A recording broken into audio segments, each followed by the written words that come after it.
Hi guys, welcome to Jothi traditional foods. இன்றைக்கி நம்ம தோட்டத்தில் விளைஞ்ச இயற்கை காய்கறிகளை பார்ப்போம்.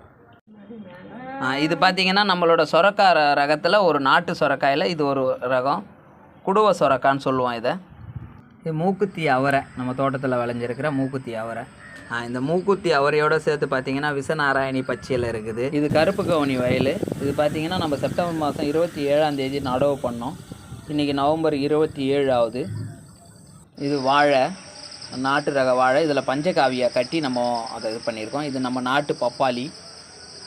இதுவும் வந்து பார்த்திங்கன்னா இயற்கையாகவே வளருது. தொம்பட்டை அவரை, வெண்பூசணி, இதெல்லாம் பார்த்திங்கன்னா எல்லாமே வந்து இயற்கையாக விளையிற மாதிரி நம்ம வந்து வடிவமைச்சிருக்கிறோம். அதில் இயற்கையாக விளையக்கூடிய காய்கறிகள். கத்திரிக்காயில் இது பார்த்திங்கன்னா வேலூர் முள் கத்திரி. இயற்கை விவசாயத்தை மேம்படுத்த அனைவரும் சேர்ந்து செயல்படுவோம். நன்றி, வணக்கம்.